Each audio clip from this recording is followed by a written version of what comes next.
प्रभात बच्चों, मैं विनोद सर आज आप लोगों को वर्ग 6 के अंतर्गत हिंदी पाठ्य पुस्तक का 15 अध्याय मैत्री गान पढ़ाने जा रहा हूँ। मैत्री गान कहानी के माध्यम से हमें यह शिक्षा मिलती है कि किसी भी प्रतियोगिता में जो प्रतिभागी होते हैं, जो छात्र उपस्थित होते हैं उस प्रतियोगिता के लिए, उनके प्रति मन में व्यक्तिगत रूप से किसी तरह की छल प्रपंच की भावना नहीं रखना चाहिए। प्रतियोगिता को अपने बलबूते पर हासिल करना चाहिए। अपनी विद्वता, अपनी ज्ञान और अपने अनुभव और नॉलेज से हासिल करना चाहिए। किसी प्रतिभोगी को छल प्रपंच करके उसे जीतने का कोशिश नहीं करना चाहिए। इस बात से हमें यही शिक्षा मिलती है। अब आइए कहानी में क्या कह रहा है कि ओह कौन है।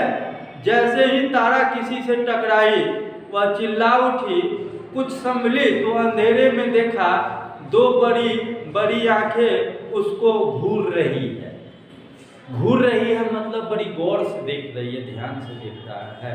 अचानक तारा किसी से टकरा गया था और उस व्यक्ति को अंधेरे में जो अपने आप को संभाली तो देखा कि वह अपने दोनों आंखों से उसे बड़ी गौर से देख रहा है। कौन हो तुम, उसने फिर पूछा। बासंती, मधुर स्वर में उत्तर मिला। ओह माफ करना, मैं तो अपना तंबू ढूंढ रही थी, तारा ने बात स्पष्ट की। इतने में बिजली आ गई और रोशनी में उसने बासंती को देखा। सामने हरी रेशमी स्कर्ट और पीले रंग की ढीली चोली पहने एक दुबली पतली लड़की खड़ी थी। सांवला सलोना रंग, तीखे नयन नक्श, गहरी आकर्षक आंखें, दोनों एक दूसरे को देखकर मुस्कुरा दी। देखिए, तारा से मुलाकात बसंती को होती है।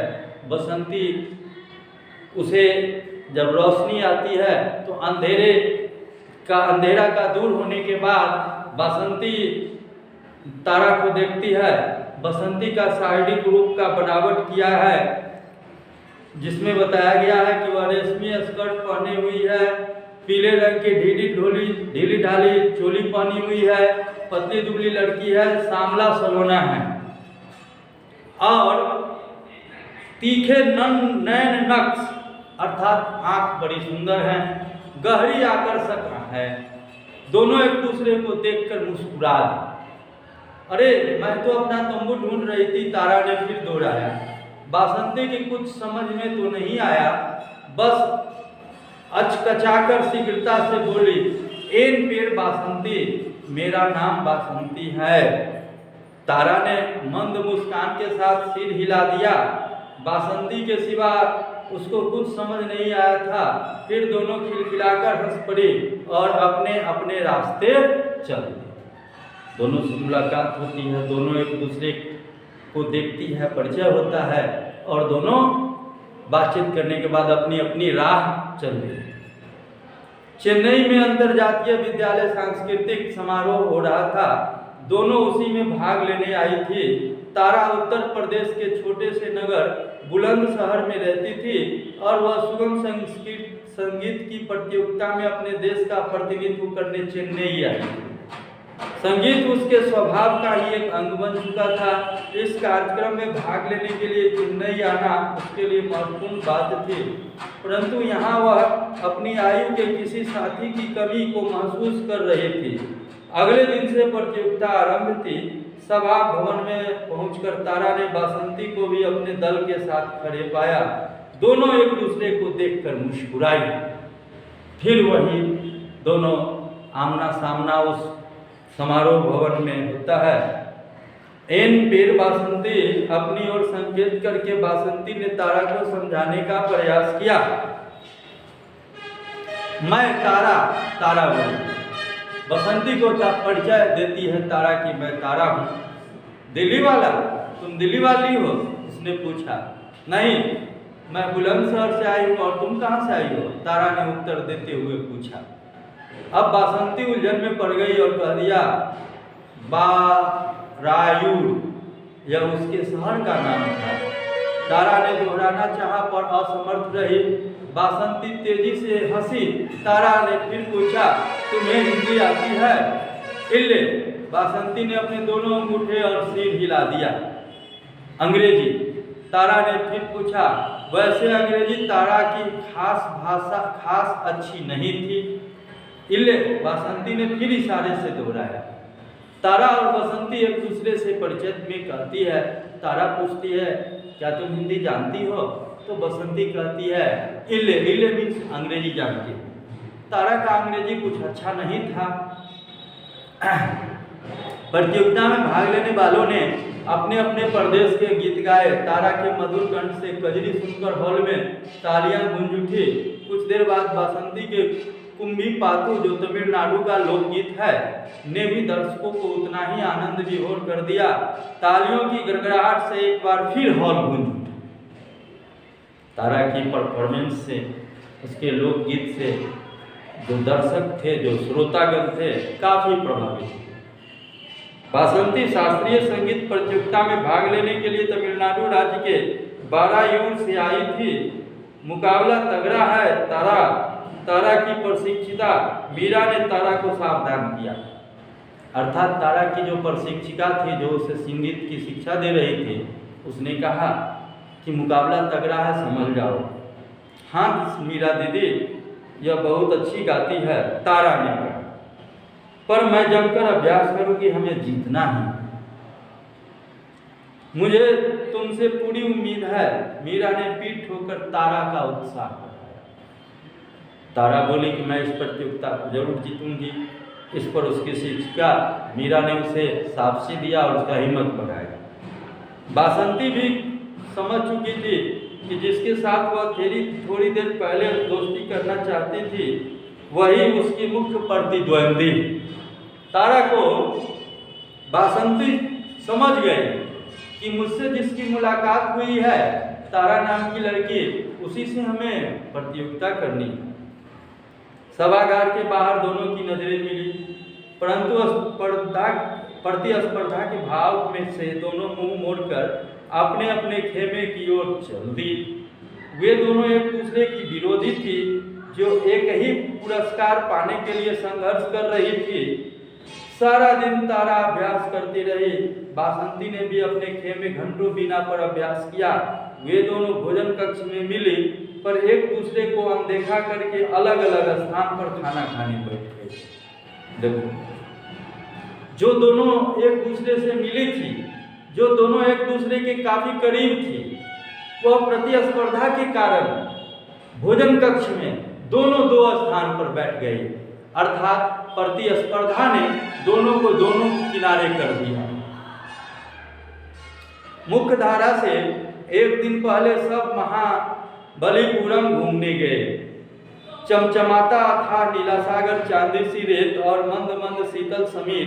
इस मनमोहक दृश्य ने तारा को अगले दिन की प्रतियोगिता की सूध ही भुला दी थी। अर्थात ये सब महाबलीपुरम घूमने गए तो वहाँ का समुद्री नज़ारा देखकर बेसुध हो गए। काफी समुद्र खुशी से समुद्र में डूब गए। अब मंत्रमुग्ध सी तारा, मीरा दीदी, अन्य सहयोगियों आदि सभा को पीछे छोड़ विशाल मंदिरों की ओर चल दिए। सभा को छोड़ करके ये लोग मंदिर की ओर बढ़ गए। स्वच्छ नीले आकाश के नीचे समुद्र की छिलाती लहरों मंदिर की दीवारों से टकरा रही थी। समुद्र में लहरें अक्सर उत्पन्न होती हैं और लहर जो उत्पन्न होती है तो किनारा तक पहुंच जाती है। किनारा में जो मंदिर था, उस मंदिर पर समुद्र की लहरों का हिलकोरा लग रहा था। धीरे धीरे वह मंदिर की चोटी को देखते हुए पीछे की ओर हटने लगी। अचानक किसी की चीख सुनकर तारा सक पका गई। लड़खड़ाकर वह गिरती कि इससे पहले ही दो सशक्त बाहों ने उसे थाम लिया। गरजती लहरों की फुहार उसके चेहरे पर पड़ रही थी। वह जरा संभली तो समझ में आया कि वह समुद्र के बिल्कुल किनारे पर थी। हे भगवान, अगर वह गिर पड़ती तो बासंती की बाहों में ही अपने को संयत करते हुए तारा हल्के से मुस्कुराई। धन्यवाद भी बहुत ही मंद स्वर से निकला और उसके मुंह से। बासंती ने आंख मिचकाकर उसे आश्वस्त करते हुए सिर हिलाया। इतने में मीरा दीदी भी भागकर वहां आ पहुंची। देखो बच्चों, ये तारा मंदिर के किनारे समुद्र का नजारा कर रही थी। समुद्र का नजारा करने के लिए दिल में उत्साह था और मन प्रफुल्लित था। अचानक लहरें उठी। उस लहर में तारा डूबती डूबती बची। लहर की दृश्य देख करके उसे होश चक्कर आ गया और वह गिरने लगी। इससे पहले बासंती ने उसे अपने बाह में थाम लिया, गिरने से बचा दिया, नहीं तो तारा समुद्र में गिर जाती। अब दोनों एक दूसरे को धन्यवाद दिया, परंतु ऊपरी मन से। दोनों के भाव मन में वही बात था, प्रतिस्पर्धा की भावना। अब आगे देखिए, भगवान का लाख लाख शुक्र है, अगर बासंती यहाँ पर न होती। मीरा दीदी हाँफती हुई बोली। फिर बीच में ही तारा को टोकते हुए कहा, तारा तुम्हें सावधानी बरतनी चाहिए। अब बताओ, मीरा कहती है कि देखो तारा, अगर बासंती ना होती तो तुम समुद्र में गिर जाते। बासंती ने तुम्हें जान बचाया, तुम्हें सावधान रहना चाहिए। उन्होंने धन्यवाद के साथ बासंती का कंधा थपथपाया। तब वह लजाती हुई उठकर भाग गई। भागते हुए वह चिल्लाई, धन्यवाद, और जोर से हंस दी। उसकी हंसी मंदिर की घाटियों की तरह गूंजने लगी। उसकी हंसी ने अब तारा के हृदय से विरोध के भाव को मिटा दिए थे। तारा एक बार फिर उससे दोस्ती करना चाहती थी, पर वह कैसे बासंती का बदला चुकाए। आखिर उसने उसकी जान जो बचाई। अब देखिए, दोनों में प्रतिस्पर्धा के कारण वैमनस्य की भावना जग गया था। दोनों में ईर्ष्या की भावना हो गई थी, परंतु तारा को डूबने से बासंती ने बचा लिया। यह बहुत बड़ा एहसान कर दिया। अब तारा सोचती थी कि मैं इस एहसान का बदला कैसे चुकाऊं। ये बदला तो धन्यवाद कहने से चुकने वाला नहीं है। उसके बाद तारा सारा दिन अनमनी सी खोई खोई सी रही। मैं कल प्रतियोगिता में नहीं जाऊंगी। उसने मीरा दीदी से कहा, बेवकूफ़ी की बात मत करो। मीरा दीदी ने तुरंत कहा। मीरा दीदी को तारा की बात सुनकर झटका लगा। तारा को ये एहसान हो गया कि बासंती ने मुझे जान बचाया है। अब मैं उसका सामना, मुकाबला प्रतिस्पर्धा में कैसे करूं। मैं तो उसका कर्जदार हूँ, ऑब्लाइज हो गया हूँ, आभारी हूँ। अतः मैं संगीत में भाग नहीं लूंगी। इस पर मीरा ने उसे कहा कि तुम बेवकूफ़ी की बात मत करो। जब मीरा दीदी को तारा ने सारा बात बताया तो उसको सुनकर ऐसा झटका सा लगा। क्या झटका लगा? अगर मैं नहीं जाऊंगी तो बासंती जीत जाएगी। आखिर उसने मेरी जान बचाई है। तारा ने दलील दी। दलील दी मतलब क्या हुआ? अपनी सफाई पेश की। इसके एवज में, उसके बदले में जवाब दिया कि तारा का मैं एहसानमंद हूँ, ये बासंती का एहसानमंद हूँ। अगर मैं नहीं जाऊंगी तो प्रतियोगिता में वह जीत जाएगी, तो मेरा एहसान चूक जाएगा। अब देखिए, उसके मन में भाव को समझकर मीरा दीदी ने उसे समझाया, देखो भूल से भी ऐसी बात मन में मत लाना। कोई भी अच्छा कलाकार सर्वश्रेष्ठ गायक की पदवी कभी भी दान के रूप में स्वीकार नहीं करेगा। इससे बासंती के स्वाभिमान को ठेस लग सकती। मीरा ने समझाया तारा को कि तारा, तुम ऐसा मत करो। संगीत डांस लेने से नहीं होता है, उसके लिए संघर्ष करना पड़ता है, और संघर्ष से जो विजय मिलती है वह कारगर होगी। और एक अच्छे कलाकार को जब यह समझ में आ जाएगा कि तुमने उसको जिताने के लिए ऐसा किया है, तो उसके दिल में ठेस लगेगी। तारा ने पल भर सोचा। हाँ, आप ठीक कहती हैं दीदी। उसने कहा, फिर मैं क्या करूं? तारा ने बस की खिड़की पर मुक्का मारते हुए कहा, मैं हकलाकर गाऊंगी और सुर बिगाड़ दूंगी। मीरा दीदी, तारा ने निराशा से कहा। तारा अवलाई हो चुकी थी कि मैं उसका एहसान कैसे चुकाऊं। अतः अंत में मीरा को कहा, बस के शीशे पर मुक्का मारते हुए, कि मैं ऐसा आवाज में गाऊंगी कि जिससे कि मैं गड़बड़ा जाऊंगी, मुझे छांट दे और वह विजयी हो जाए। मेरी मीरा दीदी ने तारा को फिर समझाया, देखो सब जान चुके हैं कि तुम्हारी स्वर साधना कितनी मजी हुई है, फिर तुम्हारी जरा सा भूल से विद्यालय और प्रदेश दोनों के ही मान को ठेस लगेगी। मीरा समझाती है कि तुम यदि ऐसा करोगे तो इससे विद्यालय का और प्रदेश का मान हानि होगा, तुम ऐसा मत करना। लेकिन तारा अडिग रही, वो अपने मित्र के लिए द्वितीय स्थान पर ही तो आएगी। अगले दिन प्रतियोगिता शुरू हुई। मीरा दीदी को और देखते हुए तारा समझ गई कि वह चाहती है कि वो प्रथम आए। उसने राग कल्याण में एक भजन प्रस्तुत किया। तालियों की गड़गड़ाहट के बीच मीरा दीदी ने उसे गले से लगा लिया। सभी प्रतियोगिता ने अपने अपने सर्वश्रेष्ठ गीत गाए। दर्शकों के परिणाम जानने के लिए उत्सुकता बढ़ती जा रही थी। निर्णायकों की बासंती और तारा में से किसी एक को सर्वश्रेष्ठ गायिका घोषित करने में कठिनाई हो रही थी,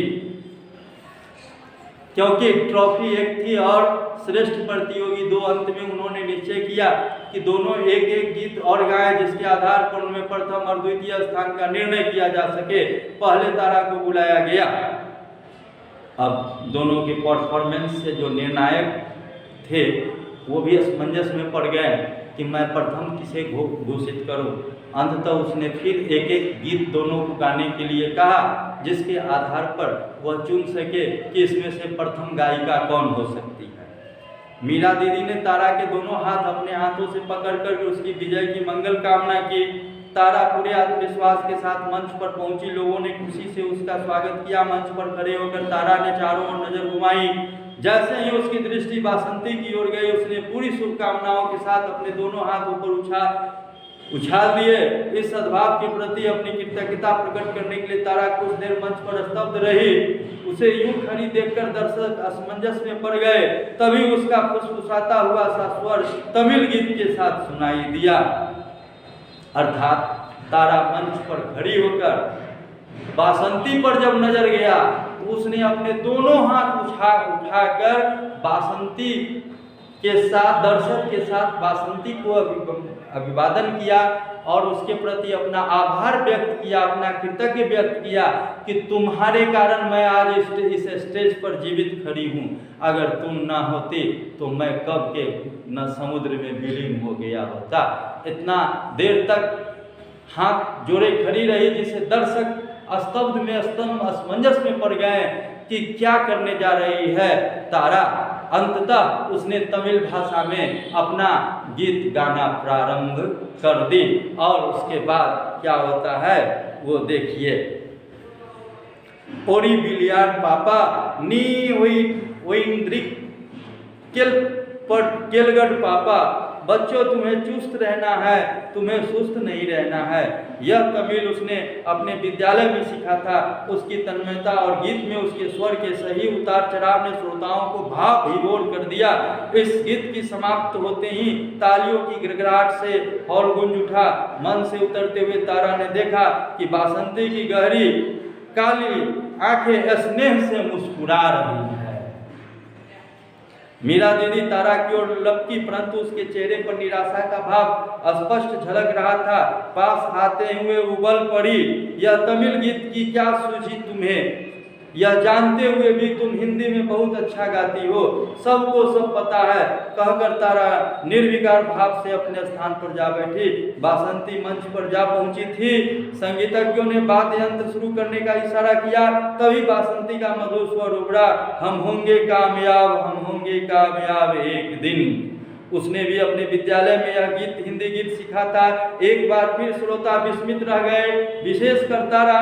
यह भी उसके साथ साथ मंद गति से गीत के बोल गुनगुनाने लगी। श्रोता जोर जोर से तालियां बजाने लगे। अब बासंती की परफॉर्मेंस पर सुनकर श्रोतागण लोग भाव विभोर हो गए। सबके सब तालियां बजाने लगे। अब निर्णायकों के सामने कोई विकल्प नहीं रह गया था। एक निर्णायक मंच पर गया, उसने तारा और बासंती दोनों के नाम की घोषणा की। दोनों धीरे धीरे वहां पहुंची, उसने दोनों तरफ खड़ी हो गई। उन्होंने उन दोनों के हाथ पकड़कर ऊंचा उठाते हुए कहा, दोनों ने ही बहुत अच्छा गाया है, इसलिए दोनों ही विजेता है। तारा और बासंती एक दूसरे के हाथ पकड़े बधाई का स्वागत कर रही थी। सभागार के द्वार पर से सूत्रधार मेज पर रखी ट्रॉफी की ही तरह दूसरी ट्रॉफी लिए चला आ रहा था। अर्थात दोनों विजयी घोषित हुई, दोनों को निर्णायक दल ने विजयी घोषित किया। इस प्रकार से यह सीख मिलती है कि हमें अपने मन में सद्भावना रखना चाहिए, ईर्ष्या द्वेष नहीं रखना चाहिए। धन्यवाद बच्चों। अब ये पाठ 15 का प्रश्नोत्तर आपको पूरा करके आना है। जो भी दिक्कत होगी उसका हम समाधान करेंगे। धन्यवाद।